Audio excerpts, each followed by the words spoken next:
Guys, I gotta apologize ahead of time. This is a long video. First, you're gonna see a video log of what I'm gonna do. Then you're gonna see me taking apart my computer, putting it back together. Then you're gonna see benchmarks. There's gonna be different sections broken up. Hope you enjoy. I love my 8150. I actually bought it by accident. I was supposed to buy an 8350, but I've overclocked it, and I had a great time with it. It plays games well. However, I am bitten by the upgrade bug. Whenever I hear about a chip that supposedly overclocks well, I jump on it. New tech things I love to try. So this is the beginning of a video project of me switching over to the Intel 4770K. And I want people to know that this isn't a competition between Intel and AMD, because I wouldn't be that guy. I've jumped back and forth from AMD to Intel many times. From the K6 to the Pentium, Athlons, Pentiums again, Pentium 3s, Pentium 4s. Yeah. But I will be tomorrow taking apart my computer, and I wanted to make this little vlog about what I'm doing before I do it. Hopefully I'll get some good video. I have taken all the essential benchmarks of my system, saved them on a drive that will not be tampered with, so I'll be able to use those for the video. And if everything works out, you guys will see and hear from me again. But this should be cool, moving from a nice AMD processor to a nice Intel processor. I do think the 4770K is a viable upgrade from an 8150. I do have all the benchmarks, so the stats will show the differences. Now, this is not a comparison, because an 8150 would be outarmed by a 4770K.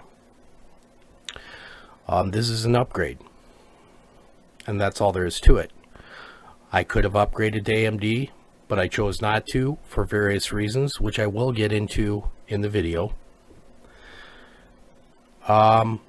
And the price of Intel right now for what I like to do seems very reasonable. And that's a strong AMD point usually too. But not this time. So hopefully you'll enjoy this. And all I gotta say is, if you don't see me again, I should have stayed with AMD.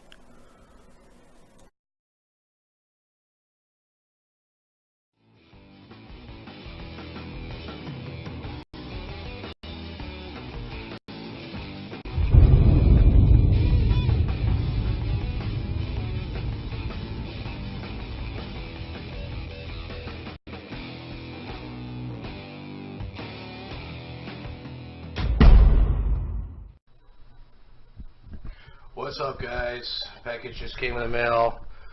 Here I am. I'm actually in another room from what you're used to seeing me on the videos. I'm using my laptop, which is an i5, and I'm going to bring in the case right now, start disconnecting the water cooler, draining the system, and getting it ready to switch over.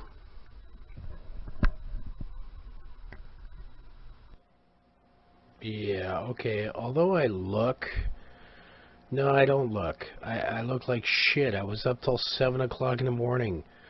I barely got up for the delivery, but I'm explaining right now that you gotta pull out the stuff from the tower. Basically the video card and my self-made AMD bracket, which I wish I would have thought ahead. I'm gonna need to make another bracket. Here though, look at that Arctic Silver. it's spread out, and it's almost like a chip mark where it didn't spread out. It's so tightly fit. I think I did a really good job with the Arctic Silver. Oh yeah, rip jaws, baby. Rip jaws for the win. Let's take the rip jaws out. Stupid AMD bracket I made's getting in my way. Damn it! Get out of my way, bracket. I'll deal with you later. Rip jaws for the win. G-Skill. Yeah. Alright, here I'm just disconnecting my SATA drives, my SATA cables, stuff like that. Yeah, you're seeing way too much my place now. Pushing some of this back behind the motherboard. Oh, look at that. Copper heat sinks on the, yeah. Alright, so let's get to draining this puppy. What the hell? Time to drain this bitch. I said now. Oh, wait. Let's remove the motherboard. It's a good idea. Great motherboard, great processor, and yeah, it's not for sale. We'll be keeping that. Be going into the second system here. I like the AMD backplates. You don't even need any special anything. The AMD backplates rock. The Intel backplates suck. You have to buy aftermarket Intel backplates for water cooling. Did you guys know that? Anti-static bag coming off the new board and covering up the old one. Oh yeah. Put it away till we can grab a system to throw it in.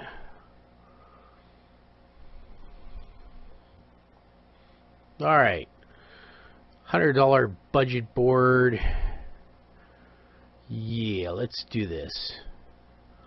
Alright, how do I throw this memory in here? How about I just shove it in like that? Just shove it in there. Oh yeah, works perfectly.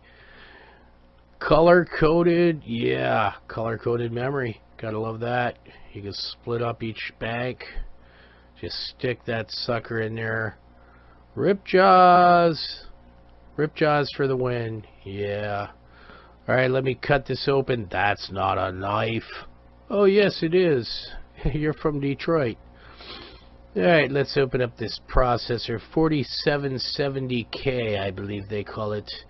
What's this big ass thing that has no use? Let's see what it looks like. It's some kind of heatsink device. Get rid of it. We don't do that here. We do water cooling. This tiny thing must be the chip. Going to stick this chip in the socket. Just like you like it, baby. Stick that thing in the socket. Oh, yes. That's awesome the way you stick that thing in the socket. Now close the clamp. Close the clamp, baby. Ah. You know how I like it. 4770K. Let's drain some water. Gotta drain some water from the cooling system. Tupperware is awesome. One hose at a time, most men do. Oh, the AMD thing I made there is getting in the way. But look at the waterfall effect. It's amazing. Yes, waterfall. Waterfall effect. Does anyone have to go pee? Also a good time to wash your hands and take this second hose out. Now you can see the cheap universal Chinese water cooler block that I use. Yes, goes with AMD or Intel. Let's get this water out of here.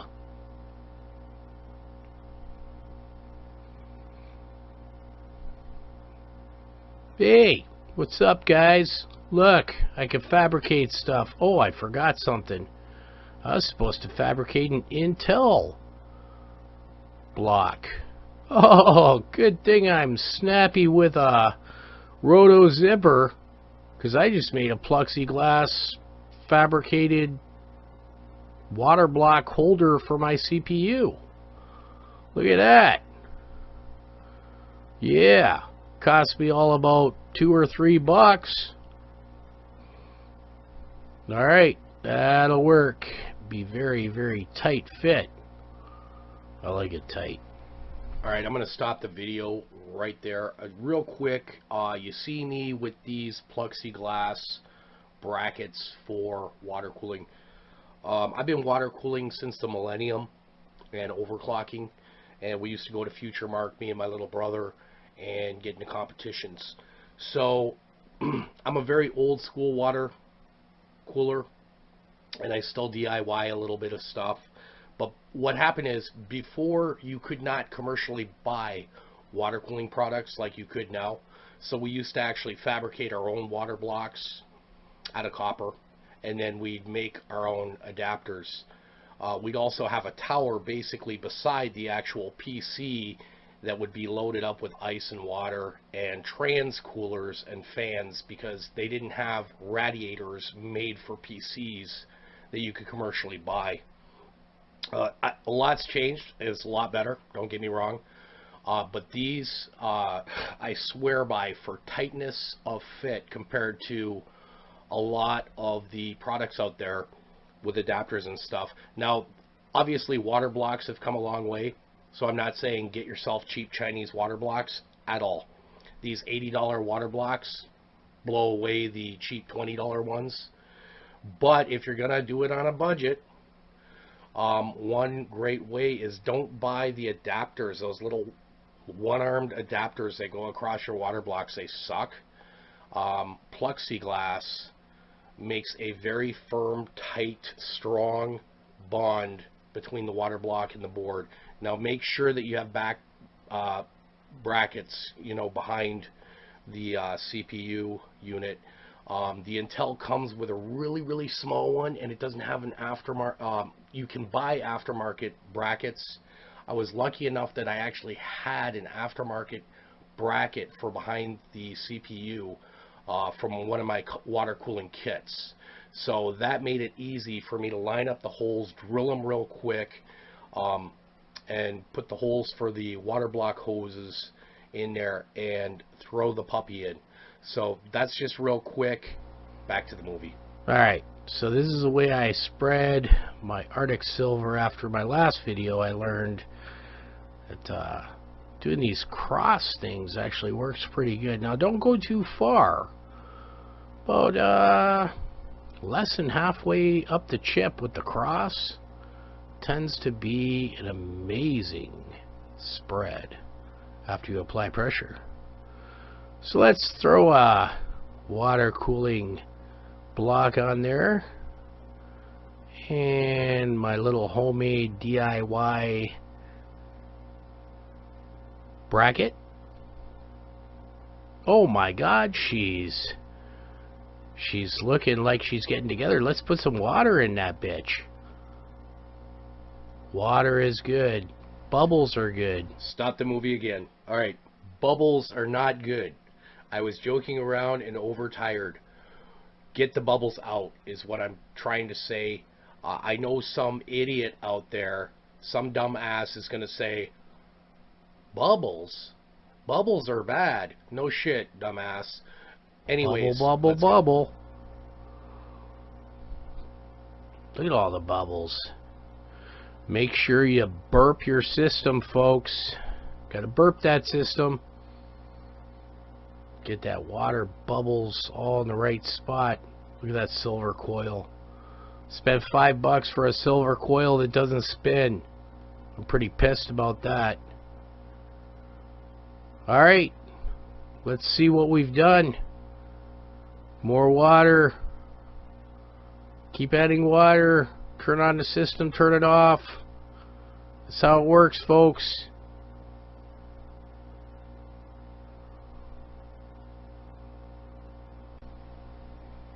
Okay, so obviously I'm back up and running. I've got the 4770K in line right now. Um, yeah, it wasn't really that hard to switch over. Windows 8.1 had a little bit of a burp there getting the drivers in because I don't have a CD-ROM. Haven't had CD-ROMs. I mean, I do. I have them laying in a junk box, but I don't have CD-ROMs. Why does everything not come with a little these? I guess it's expense. You know, these little, you know, flash memories. So yeah, the drivers from the board, had to download them. Some kind of thing went wrong and I had to refresh Windows 8.1 real quick, but it really wasn't that hard. So let's get on with the benchmarks.